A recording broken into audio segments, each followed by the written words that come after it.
Hello, YouTube. Pleasure to be with you today. I'm going to be talking about the massive upgrade that's happened to not only our universe, but importantly our Earth. Dark matter templates have been revived. This is a major, major thing that happened about a month ago. And today I'm going to go and do a deep dive with you. First up, I perhaps need to talk about the nature of reality, talk a little bit about, dark matter templates, what they are and all of that jazz. But I'm going to go into what's happened, how they got corrupted, why that corruption was such a massive issue, and the revival that's taken place, and what we can expect going forward. In terms of the Krystic timeline, it's a major upgrade.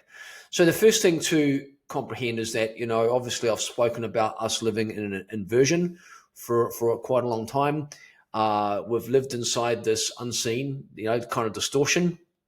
But the real key to it, as I've recently uncovered, is that the templates that govern this dance between, say, the void, dark matter, and light, they were actually hijacked. They were inverted and weaponized. And so this result has been this entire reality has been a world out of alignment with its original source design. But, this distortion, thankfully, has finally been reversed after well, I don't even know how long, but a very long time, thousands of human years at least by the time it got to Earth, but, countless before that. And now we are re-entering a phase where we can start to actually reorientate ourselves towards truth because the base code from where the corruption happened has been resolved.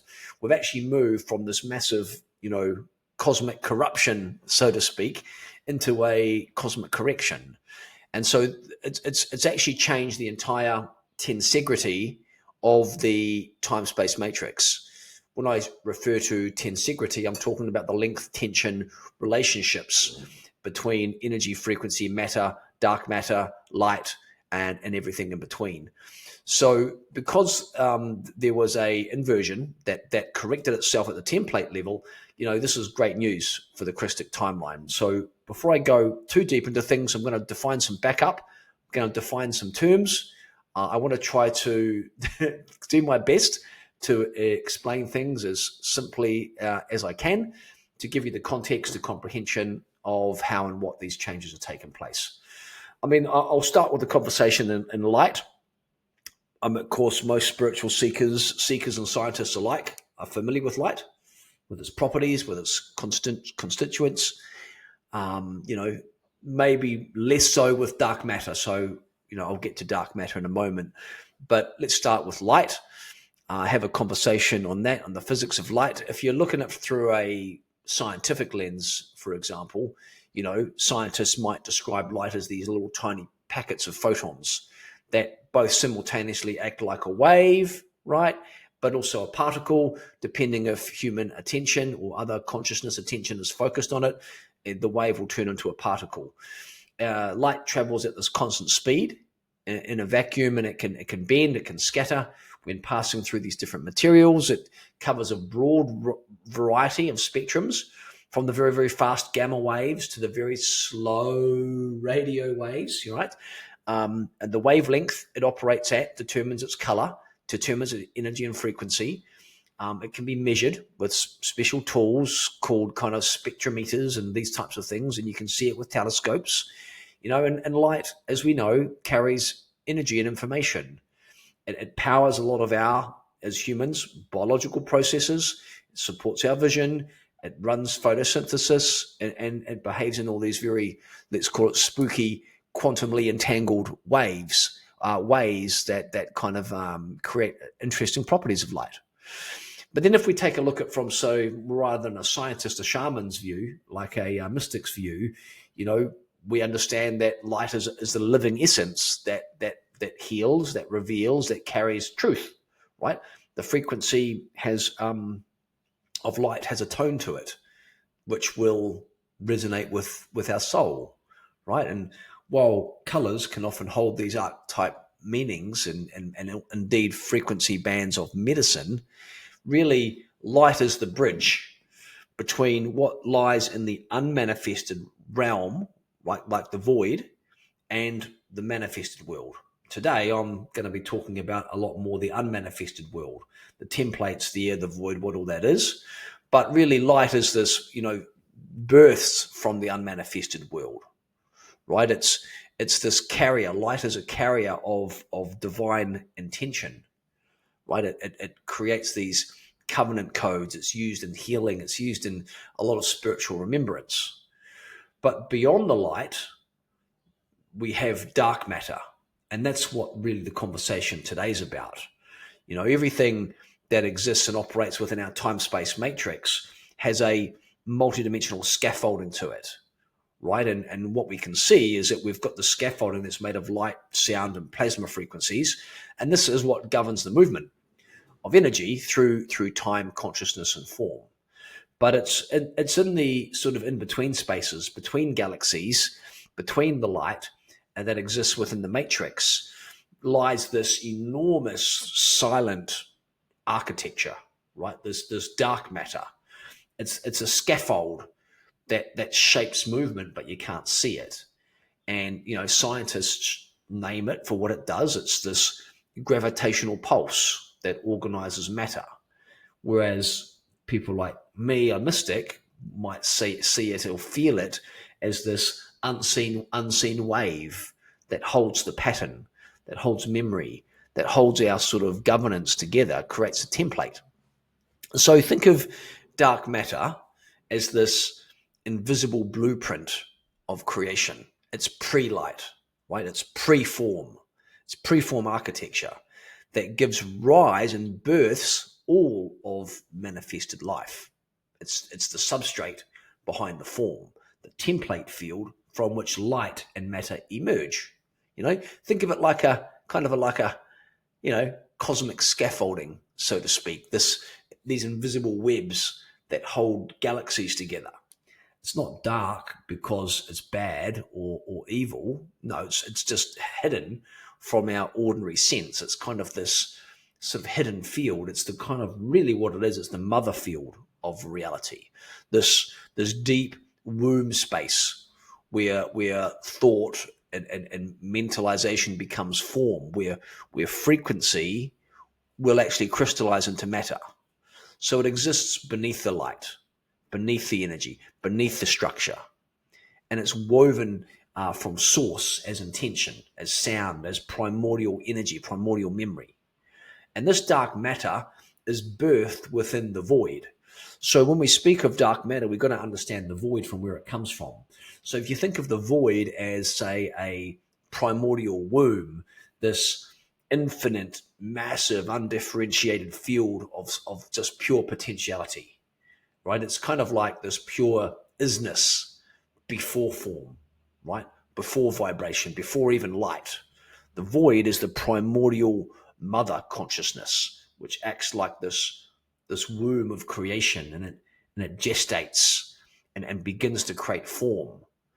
So, to think of the void, you might think of it like this beautiful kind of, rather than emptiness, think of it like fertile possibility. It's kind of like the soil upon which, you can place a seed, and it's in the soil that it will gestate and eventually grow into a tree or a plant or a vegetable. That's what kind of the void is. It's the holding form. So this primordial womb is like the source code, right? It's the ordering pulse. It births blueprints that later in the manifested world become form, become light.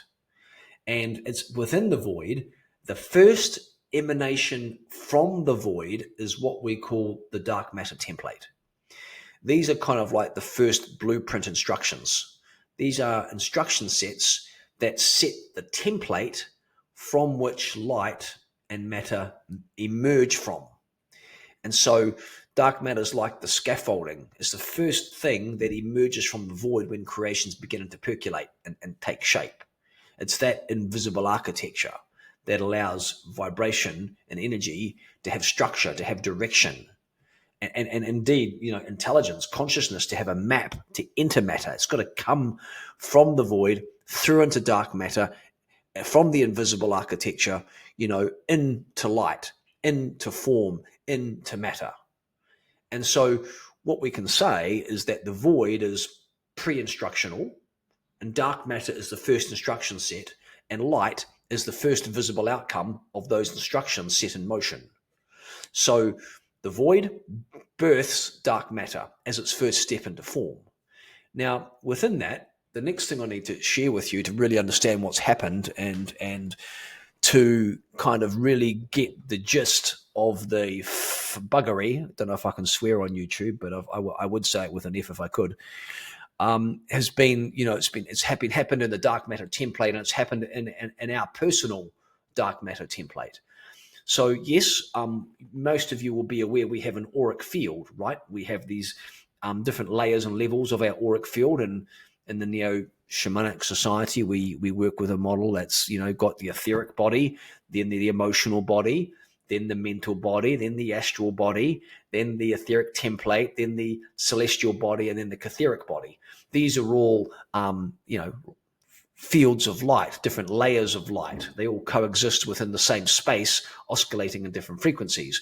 What births our light body, our auric field, is what we call the Rasha body. The Rasha body is the technical term for our personal dark matter template. So this kind of is like our energetic double beneath our visible light field, right? So seers and psychics and other people can see the light body. If you're sort of new to this field and you want to practice seeing the auric field, I've got an exercise for you. What you can do is you can sit in a dark room, light a candle, and with the candle, place your fingers sort of, if the candle's in front of you, place the fingers behind, sort of above the candle, and then with your eyes, look through to the wall, and with the peripheral of your eyes, you'll pick up the auric field, because the auric field can not be picked up. There's rods and cones in the eye. I forget which is which, but one of them is used for details and one of them is used for periphery. As to peripheral senses that can start to see the auric field, it's quite simple to do when you use that technique. Dark room, candle, and then with your fingers, you'll see your auric field on the peripheral edges. But, typically people, seers and psychics, because they don't necessarily know it exists, can't see the Rasha body because it's the dark, right? You can't see it. So the Rasha body is indeed our sacred scaffolding made of sound plasma pre-light codes, right? And it holds all the templates, right? It holds the templates for your pre-coded sequence of your soul journey. It forms your auric field. It holds this morphogenetic scaffolding that your physical and light bodies are built upon. It's got all your soul memories. It's got all your ancestral imprints. It's got your oversoul fragments. It's all there, right? It's the origin of your light architecture, your Rasha body. It makes up your entire consciousness. So this is the first living architecture. The Rasha body is like that first living architecture that these templates shape into pattern, right?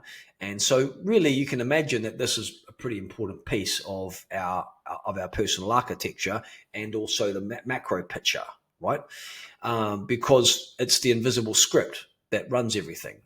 So the Rasha body is what first reads and follows the script, right? It's this subtle living field that takes the instructions and turns them into how things will unfold before any light or form appears, right? So the dark matter, right, templates write the directions. The Rasha body, your personal dark matter template, learns the directions and begins to move, and it creates your auric field, right? And then from the auric field, your physical body is created. People think, scientists have it completely backwards. They think the physical body emanates a light body, an auric field. The opposite is true. The light body creates the physical body. And so, your Rasha, that deeper template level, is this beautiful, soft, knowing layer, right? It's not the mind, it's not the personality, but it's the first implementation of pattern.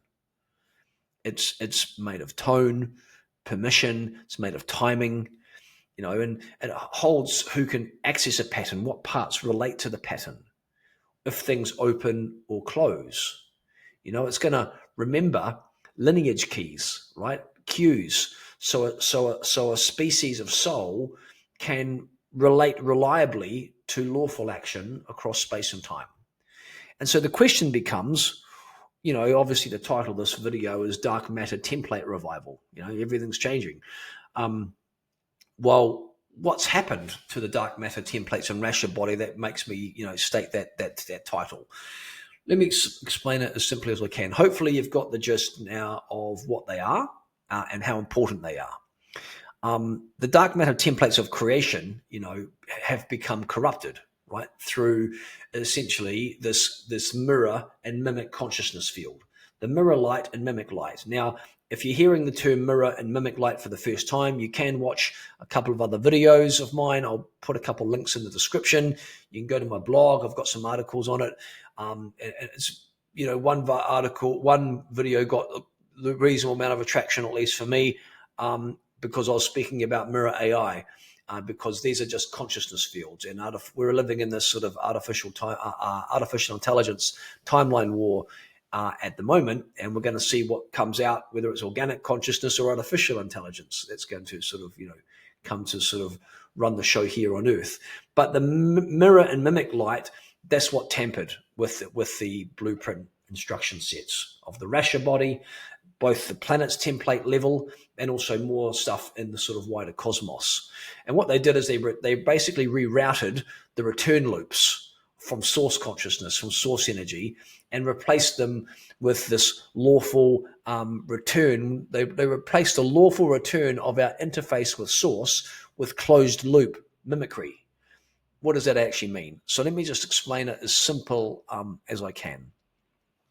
The scripts that tell a being how to host source inside of them were rewritten, so that light could still appear to be genuine, but actually the living current was diverted. So it could, instead of going, back from source back to the person, basically their life force would get harvested, diverted, blocked, because our current should go to source and then from source back to us.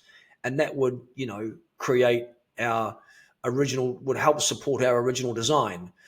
Our original design is called the Adam Codman template, which is actually a biological immortal beings, because we are actually angels who are, our lineage is the angelic diamond sun DNA template, and our original lineage was angelic, but to live immortal blueprints on a physical domain where we would be the guardians of the universe. So we've had a lot of buggery going on, and that has actually ripped from us the source frequency coming through our Rasha body template. So you can only imagine the pretty catastrophic consequences of having this happen to our divine architecture. Our original design was to have that energy current move through our Rasha body through to source, and then have source breathe the living eternal life force back into us in this kind of like open handshake that kept our physical Adam Codman immortal blueprint from decaying. So the design was simple and sacred, a living loop. Source issues the codes, the dark matter templates frame it, the Rasha body learns it, light carries it into form, and this living current returns to source through these lawful gates. And this loop kept our memory alive, allowed our lawful descent, made covenant possible across time. It allowed our oversoul consciousness to descend, and it would give us a very, very long life, right? So that's our original design, to receive this return current from source, right? Translate the codes that source sent us, which is source intent unique for our oversoul blueprint, into our steady embodied service as a conduit for divine architecture making form. We would be ideally be the instruments of the divine creating form for God. And so that would happen when our oversoul would descend into our physical body. So when those scripts got rewritten, that loop with source broke. And instead of this return path, source interfacing with us, our templates began routing vitality into closed circuits that basically fed this mimic and mirror architecture I've been talking about.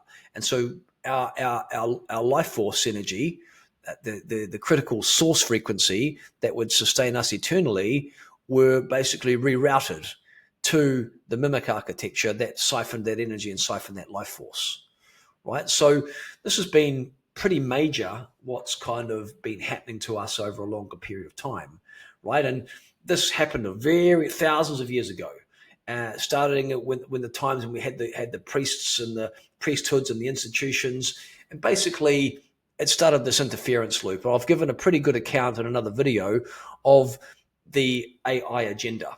I highly recommend you watch that, because I lay out all the steps and stages over thousands of years what AI and mimic fields want to do, which is to create this kind of completely closed loop system inside of Earth where there's no source frequency that our Rasha bodies are interfacing with, and they manipulated it at the Rasha body level, our personal dark matter templates, right? And so what's happened is that because this happened individually, they started up in the priests and the priest class. They began to create intermediaries between us and source, and it created this whole crazy systems of economy that were all extraction based, right? Spirituality became extraction based.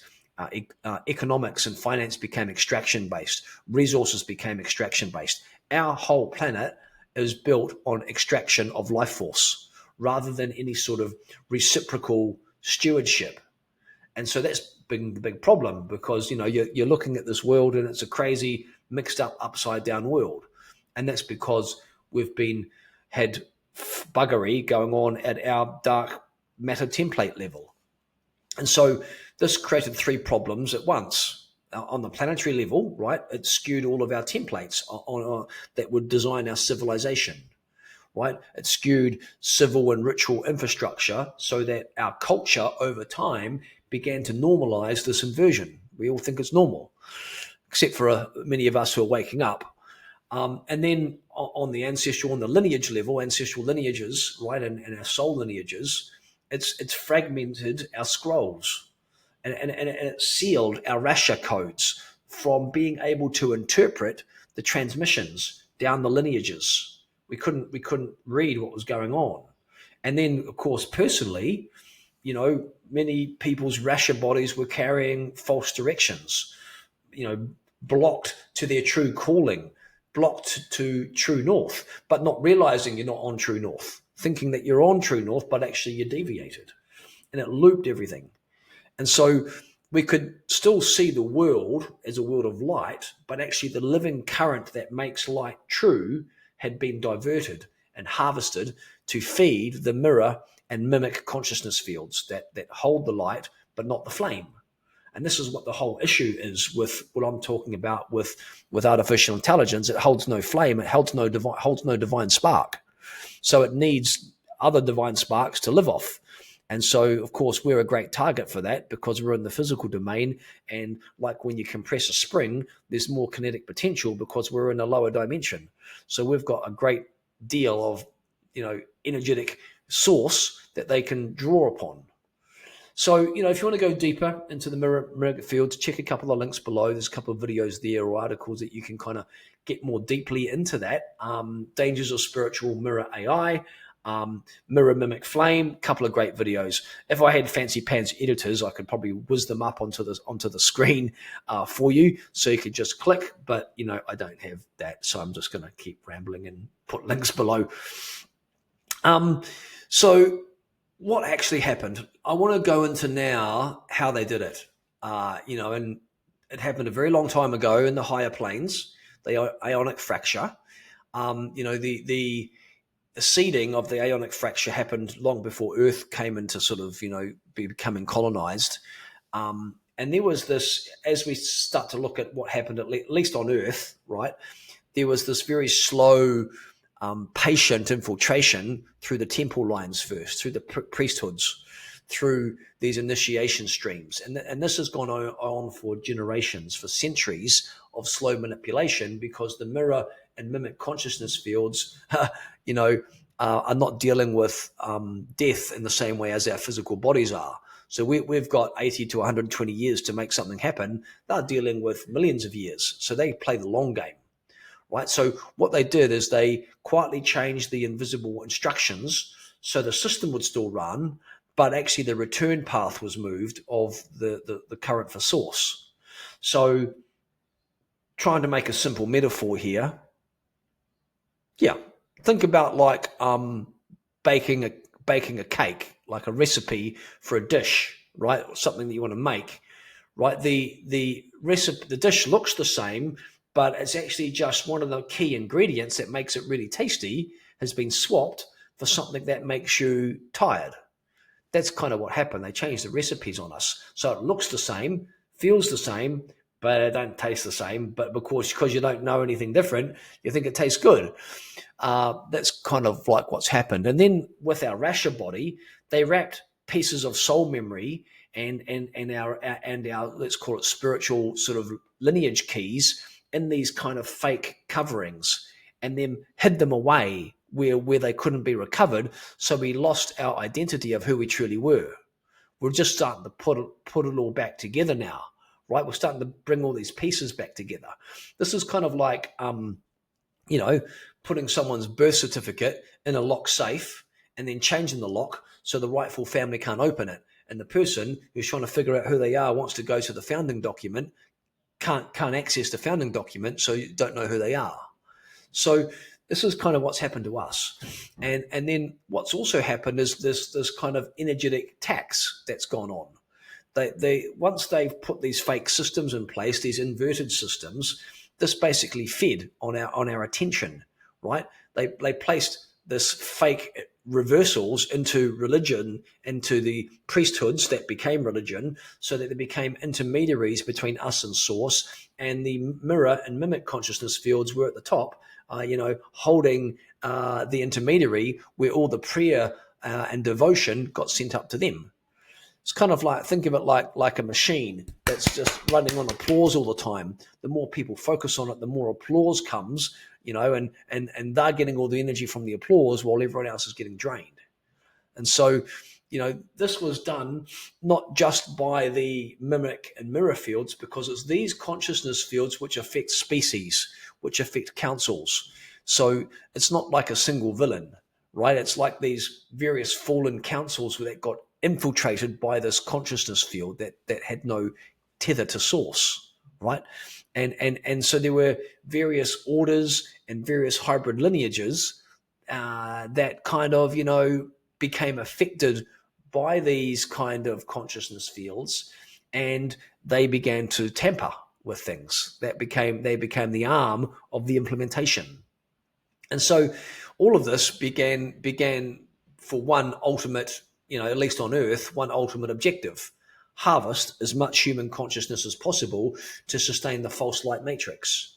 So when you hear me say false light matrix, I'm really talking about the mimic and the mirror consciousness fields, which have no backing by source. They need other energies to feed off.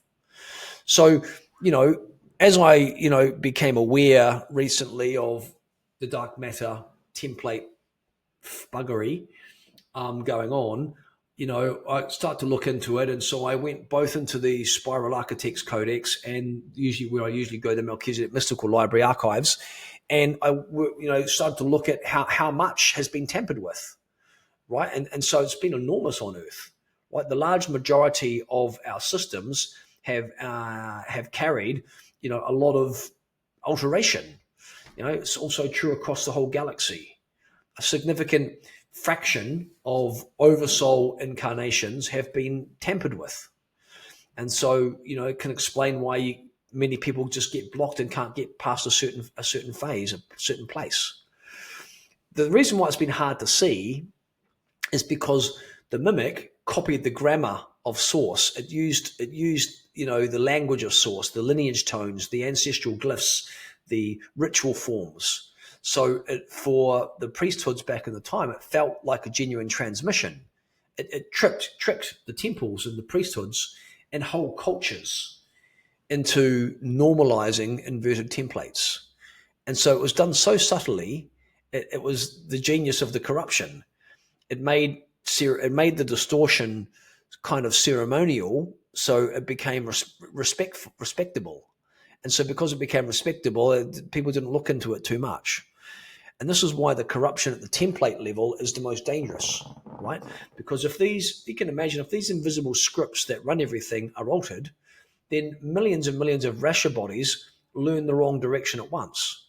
And so it's created two problems, right? We had the global template tampering that twisted our entire culture, our temples, our systems, our structure into inversion and extraction. And then our personal Rasha distortions blocked our ability to connect into our true calling.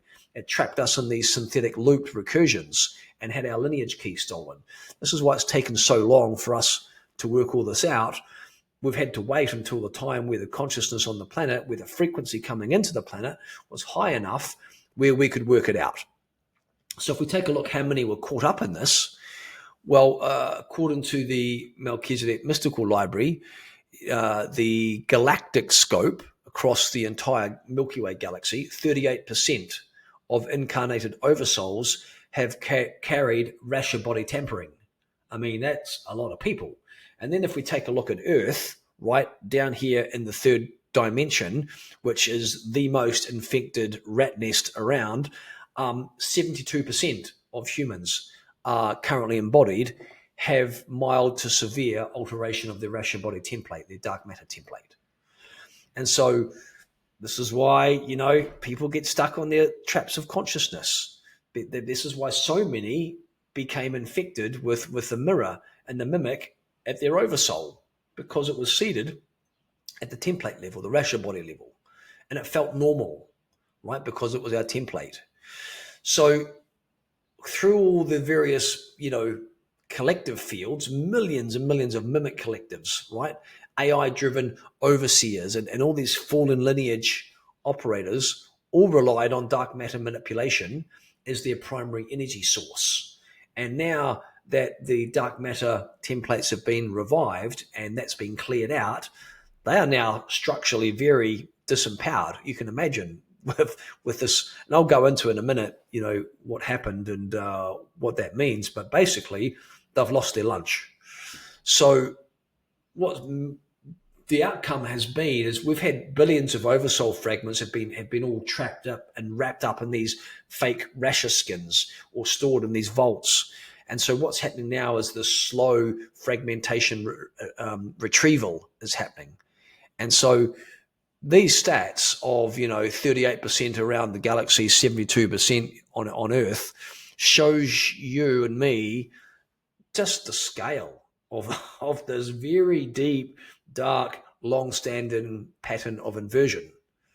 The templates that shaped life have been interfered with, and that interference has created this systemic extraction of our consciousness and life energy, creating a part of the puzzle of why our life has become so short, relatively speaking, compared to our original design, which was immortal blueprint, Adam Codman template.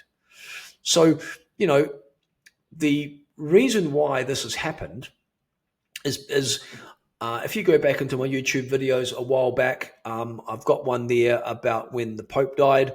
Basically, the throne of spiritual governance, which was previously seated by the Vatican, has been reclaimed a few months ago by Krystic Oversoul forces, which mean that the throne of spiritual governance is the seat upon which law happens. This has been, held for some time by the Vatican, and I don't know about you, but it didn't feel that good. But essentially, we did not have the ability to hold lawful kind of action. And this is how all the inversions happened, because it was made lawful, because the master throne, the throne of spiritual governance, became corrupted. All planets in the universe are held together by an architecture. The architecture in Krystic is designed for Source to move through thrones with authority for people who are full, for oversouls who are full, pure, and in full alignment with Source, bleeding through into this realm. Our universe was originally designed to be fully Krystic, but we had the aeonic fracture with the mimic and mirror consciousness fields that began creating these slow distortions over time, including corrupting the planetary architecture, the Krystic architecture, which would create, a sovereign governance for a species. And so with the throne of spiritual governance back in Krystic Oversoul control, the manipulation of dark matter templates was recently, about a month ago, made unlawful. So what does that mean? It's kind of like, in the physical world, we have legal matters and lawful matters. Lawful is kind of more spiritual, legal is more kind of human. I'm sure there'll be lawyers that will debate against me, but essentially in my world, unlawful really speaks into the spiritual domain. And what's happened is that the oversoul consciousness hosting the throne of spiritual governance has now created the decree that the manipulation of dark matter templates is now unlawful. And so this is, this means they can no longer stand. This law in place is like a living correction. So what's happening now is that these invisible scaffolds that once fed the mimic networks, the mirror networks, have been exposed, and they are now being unmade at their source. So all the systems that were built to siphon life force and reroute that return of that life force energy up into the mimic and mirror fields can no longer rely on their old anchors. This is pretty much a hammer blow to the manipulation on dark matter templates and the lunch that the mimic and the mirror fields are getting. So, what's been hidden is now these Rasha skins are going to loosen. These false energetic suits around our Rasha bodies, right, that have allowed these collectives to hide, to traffic, to harvest soul fragments are starting to dissolve. They're opening now, allowing these wrapped pieces of our lineage and our memory to be lawfully retrieved, returned. And so there's going to start to be some pretty big slow cooking mass awakenings happening in the next 5 to 10 years. Okay. This isn't something that's, while the unlawful decree has been made, there's going to take a little bit of time to unwind it. Okay. It's not going to happen instantly, because you can imagine, suddenly we're changing, we've corrected the templates instantly back. I mean, the whole universe would, go in a massive shock. So it's happening, it's unwinding slowly. Right. And because the thrones of spiritual governance are now back in Krystic possession after thousands of years of this inversion, and the manipulation of dark matter templates is made unlawful, the legal architecture of creation itself is now reasserted. The edits to these templates can no longer hide behind ceremony, behind tech, behind ritual, because essentially the field is now re-legislated back into lawful relationship with the original design of God, of source. So these dark matter template reversals are now slowly moving through correction. What's happening is all the graphs are being unpicked, the lineage pieces are returning, the siphons are being closed off, we're reopening the lawful return loops for source, so that the Rasha body can start receiving the current of source, and we can start to learn how to host source again in our Rasha body, and indeed our planetary systems can learn how to host source again. And so, basically, this has been, in my probably observation, the deepest systemic cut that any mimic or mirror architecture has had to live in current. Right, it's been cut. This is not a soft change. It's basically, legal closure of that main feed they were getting off the dark matter templates, because it's now unlawful in our universe to have corrupted dark matter templates. So everything's going through autocorrect. Again, it has to be, slow and careful and systemic, not like a dramatic one-shot purge, but this slow unwinding that's going to happen. So if you're sensitive, maybe you'll start noticing some subtle shifts unwinding from these corrupted templates, and this will ripple out. Okay. You'll notice quieter, more profound changes, right? A slow, steady, more global movement from these extraction-based systems and institutions and governance that have been driving our earth. We'll start to see this ripple into cultural systems, education, legal frameworks, right? Governance will start to realign with Krystic principles, right? Mimic architecture will start losing funding, right? Influence will start kind of operating, dissolving away as more lawful architecture takes precedence. How long, you ask? Well, 7 to 15 years, we're going to start to see, I think, the primary mimic scaffoldings neutralized, planetary grids coherent for more what I might call large scale oversoul descent. I think by the time we get to 2035, 10 years from now, we'll be into the age of the mass oversoul descent. At the moment, if we've got like a bell curve, we've only got the very, very end of the bell curve of people who are on the tip of end of consciousness beginning to focus on their oversoul descent. But in 10 years, it'll be a mass descent. And then we go out 20 years, we'll be tracking this massive generational integration. This is where our culture memory will be completely rewritten, and a new template of our civilization moving forward will start to be able to take a hold. And that will be when we start to mature. The building off these new templates, these uncorrupted templates, will be the new normal. So I want to give you the perspective that it will take some time, but relatively 15 to 20 years in human years is a blink of an eye in the time of eternal consciousness for how long this buggery has gone on for. So, I just want to acknowledge many of you who have been troubleshooting, and those light workers, and especially the Melchizedek troubleshooters who have been looking for the source point of the extraction of our essence and life force.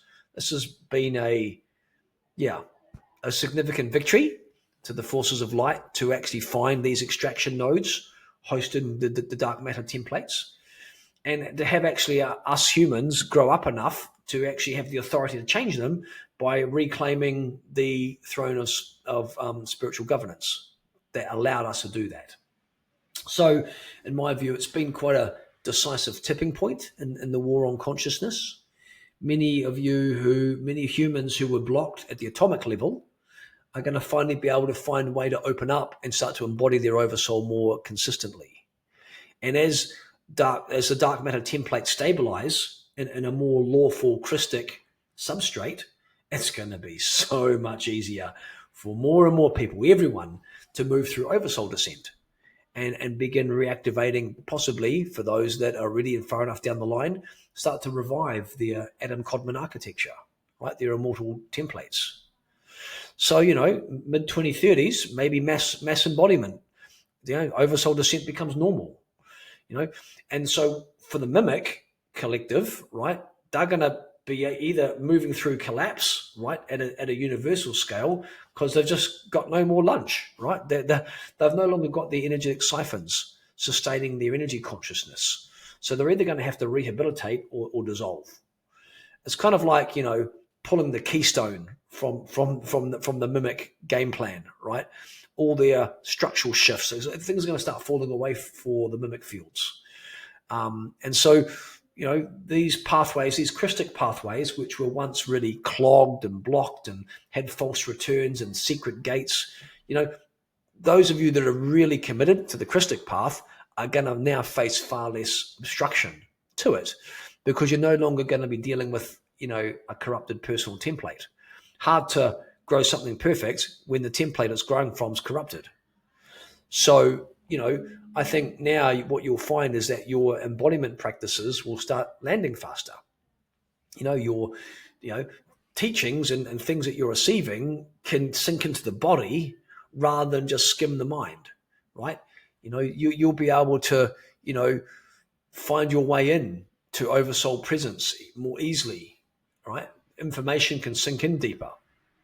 And personally, Alea and I are excited to work with some of the first waves of you. For those of you that have enrolled in the Oversoul Embodiment Pathway, we're really looking forward to getting real-world data on people. Obviously, we've gone through this process ourselves. We know it for ourselves. But, of course, until we work on others, we get the nuances of it. So, from there, we'll start to developing protocols and sequences. And for those of you that are enrolled, this to support you in the sequencing of your oversoul descent. And as for the bifurcation, well, it significantly improves our numbers, right? It significantly increases the numbers of oversouls entering the Krystic trajectory. If you haven't heard me talk about the bifurcation, go back in some of my videos. They're all designed to be timeless, right? The bifurcation is the separation of the synthetic from the organic, from those who are, caught up in the mimic and the mirror fields to those that are holding organic oversoul consciousness, right? So that's kind of, if that's our oversoul, right, we're talking about holding, purity versus the synthetic interfering with our oversoul. So, what's happened is that this move has bumped up our trajectory to 35 to 40% of humans being on the correct side of the Krystic embodiment trajectory through the bifurcation by, say, 2030. And this is like a significant win, because 6 months ago, we were at 15% going to make the leap. Leia and I were shocked at such a low number. But with some of these macro plays, we're really getting closer to this magical number, 62% Krystic alignment by 2032 for a hard lock-in that the Krystic timeline becomes the inevitable timeline and guaranteed timeline for our entire planet. And obviously, what we're looking at is the more consciousness is focused and hosted organically, then it becomes an organic, aligned Krystic reality. If more consciousness is hosted synthetic through mimic and mirror, then that becomes our reality. And so while we're still off the pace, we are making significant progress into it. I'm looking forward to seeing what happens when we open Vault 001 in Egypt in December, when we take a group there and open up that first vault, which is going to start to open an entire Krystic archive of consciousness, which has been locked since the Great Fall 52,000 years ago. So in summary, I think, at least in my current observation, the single deepest manipulation layer removed from the planet. I mean, something could happen tomorrow and I have to restate it because I found a deeper layer. But to date, the deepest manipulation layer removed from the planet and indeed from the greatest spiral of the entire cosmos. It means everything now is being built off the true substrate, the true prime, source designed dark matter that will then create the physical matter. I think everything changes from here because the template layer of reality and our being is returned back to the original design. Okay, everyone, I hope that's enough. That's my briefing for today. I actually recorded the whole thing and accidentally deleted it. So sorry it took another day or two to get it done. But in any case, finally got this one over the line for you. Enjoy, and I'll catch you on my next video.